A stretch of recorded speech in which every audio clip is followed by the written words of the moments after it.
Hello friends, स्वागत है आपका हमारे यूट्यूब चैनल टेक समाचार पे। और आज हम डिस्कस करेंगे कि किस प्रकार फर्जी इनकम आईटीआर में दिखाने पर आप समस्या में फंस सकते हैं। इनकम टैक्स पे इसके लिए काफ़ी भारी पेनल्टी लगाई हुई है, तो आप बने रहिए हमारे वीडियो में। हम आपको वो सभी परिस्थितियां डिस्कस करेंगे और बचने के उपाय बताएंगे। Let's start.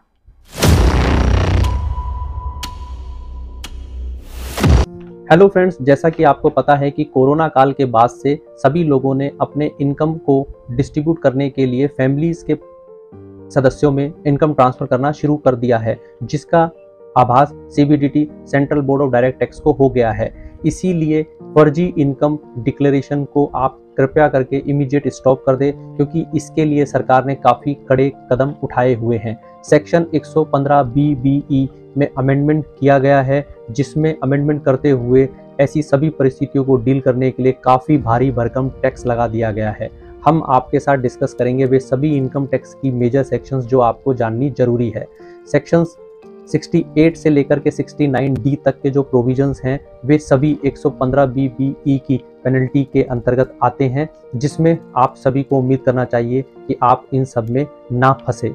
हम एक एक करके आपके साथ डिस्कस करेंगे। सेक्शन 68 कहता है कि अनएक्सपेंड कैश क्रेडिट, अगर आपने कोई कैश एक्यूमुलेशंस बैंकों में कर दिया है day by day during the financial years, तो उसका सोर्स आपके पास क्लियर होना चाहिए। इट मीन्स आपकी फैमिली के किसी भी मेंबर्स को अगर आप इनकम ट्रांसफ़र कर रहे हैं तो वह जस्टिफाइड होनी चाहिए। ऐसा ना हो कि आप उसको at the time of scrutiny और at the time of assessment या विभाग के नोटिस देने पर उसको एक्सप्लेन ना कर पाएँ। सेकेंड, ठीक इसी प्रकार से सेक्शन 69 जिसमें अनएक्सपेंड इन्वेस्टमेंट की बात की गई है, यानी कि आपने अपने फैमिली मेंबर्स के लिए किसी प्रकार का मकान, दुकान, विला, जमीन, एग्रीकल्चर लैंड्स नाम की हुई हैं, मूवेबल अथवा इमूवेबल प्रॉपर्टीज़ ली हुई हैं, तो वह सेटिस्फाइड होनी चाहिए। आपके day by day, year two year returns में वह क्लियरली शो होना चाहिए। विभाग के किसी भी प्रकार के असेसमेंट अथवा नोटिस में ये चीज़ें अगर अनएक्सप्लेन पाई जाएंगी तो उन्हें सेक्शन 69 में विभाग द्वारा कवर किया जाएगा। आगे हम बात करते हैं सेक्शन 69A, जिसमें non recorded money, bullions, diamond, jewellery, valuable articles को इन्वॉल्व किया गया है। ये सभी वे परिस्थितियां हैं जब किसी भी प्रकार की सीबीआई अथवा एक्सटर्नल ईडी डायरेक्टेड एनफोर्समेंट की आप पे कार्रवाई होती है, तो उस केस में ये सभी अगर जब्ती होती हैं तो आप सेक्शन 69A में फंस सकते हैं। ठीक इसी प्रकार से सेक्शन 69B अनएक्सपेंड कैश की बात करता है। किसी भी प्रकार की रेड होने पर अगर आपके पास अनअकाउंटेड भारी मात्रा में कैश मिलता है जिसका आपके पास कोई जवाब नहीं है, तो ऐसे में आप सेक्शन 69B में फंस सकते हैं। ठीक इसी प्रकार से सेक्शन 69C यह कहता है कि अगर आपने कोई भी कैपिटल कंट्रीब्यूशन किसी भी पार्टनर्स में एज ए कैपिटल कंट्रीब्यूट किया है, जिस कैपिटल का आपके पास कोई एक्सप्लेनेशन ना हो, तो ऐसे केस में आप इस सोर्स ऑफ पेमेंट पे अगर जस्टिफिकेशन नहीं दे पाए तो सेक्शन 69C के अकॉर्डिंगली विभाग आप पे कार्रवाई कर पाएगा। आगे हम बात करते हैं सेक्शन 69D, जो कि ये कहता है कि अगर आपने किसी भी प्रकार का अमाउंट बोरो अथवा रीपे किया है ऑन हुंडी बेसिस, जो कि आपने अदर देन बैंक से अथवा चेक से किया है, तो उस केस में आप सेक्शन 69D के शिकार हो सकते हैं। आपको इन सभी सेक्शन से बचना चाहिए।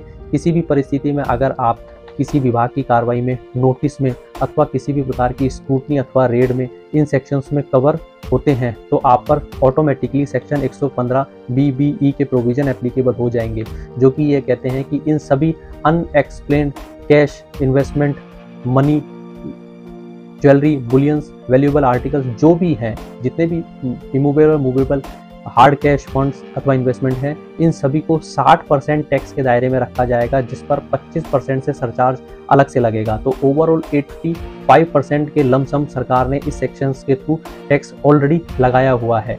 इसलिए आप ध्यान रखें कि आप इन सभी चीज़ों की टैक्स प्लानिंग करें। उसके लिए एक प्योर प्रोफेशनल्स के साथ हमेशा ऐसे बड़े ट्रांजेक्शन करते हुए डील रखें। आपको हम आगे और चीज़ें डिस्कस करना चाहेंगे कि गोल्ड एक बहुत ही वैल्यूएबल थिंग्स है जो कि हमारे सभी परिवार में रहता है। इसलिए किसी भी प्रकार की वेडिंग ओकेजन्स या सेरेमनी में हैवी गोल्ड्स पब्लिक डिस्प्ले में नहीं जाना चाहिए। किसी भी प्रकार के रिकॉर्डिंग में वह नहीं जाना चाहिए। आप यह जान नहीं सकते कि वह रिकॉर्डिंग अथवा वीडियो बेसिस पर भी बहुत से अमीर घरानों में रेड हो चुकी है।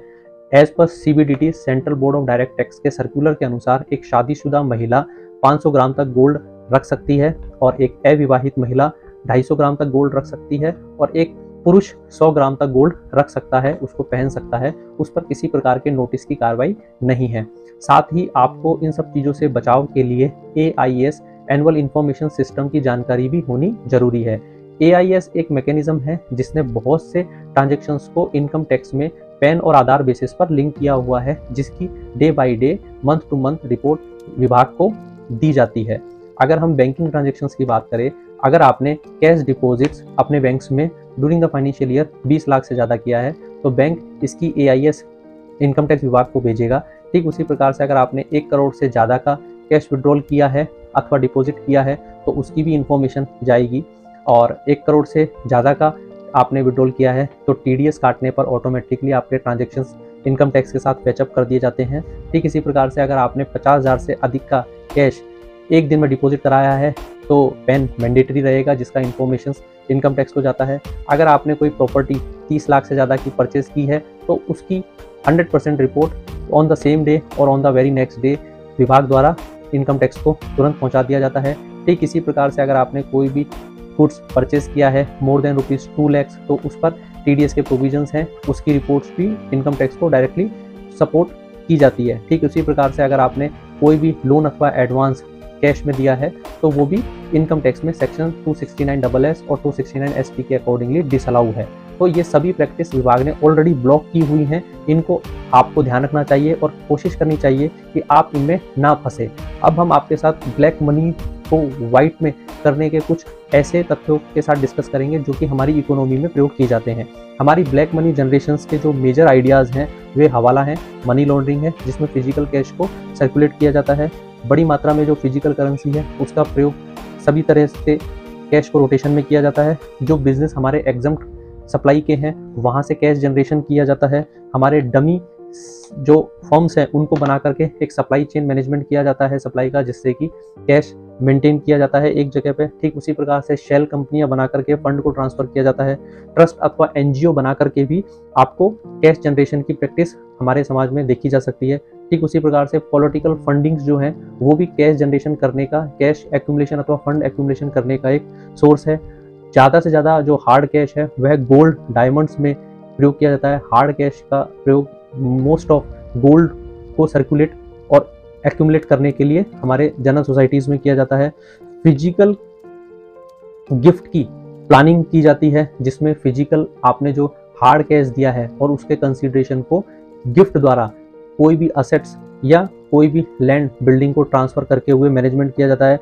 Different types of commodities and different types of physical deliveries में भी असेट्स की नेचर को चेंज करते हुए ब्लैक मनी का सर्कुलेशन किया जाता है। साथ ही कोकेन्स, हेरोइन और स्मैक जैसे बिजनेस में, फॉरेन ब्रांड्स के जो लिक्वर्स हैं उनमें, और साथ ही जो पेंटिंग्स होती हैं बिग ब्रांड्स जो टाइकून्स हैं उनके जो पेंटिंग्स बड़े बड़े कॉर्पोरेट्स खरीदते हैं वे भी एक तरह से लीगली पार्ट होता है मनी सर्कुलेशन का, बट वो उसको एक लीगलाइज फॉर्म में करते हैं। ठीक उसी प्रकार से गैम्बलिंग जो कि क्रिकेट्स में, स्पोर्ट्स में अथवा हॉर्स राइडिंग जैसे खेलों में होती है। उम्मीद करते हैं वीडियो में बताए गए सभी पेनल्टीज को आप ध्यान रखें और अपने अनडिस्क्लोज इन्वेस्टमेंट, अनडिस्क्लोज कैश और इन्वेस्टमेंट्स का समय रहते हुए प्लान करें और एक अच्छे प्रोफेशनल्स के साथ डील करते हुए इन सभी को समय रहते हुए प्रॉपर प्लान करें।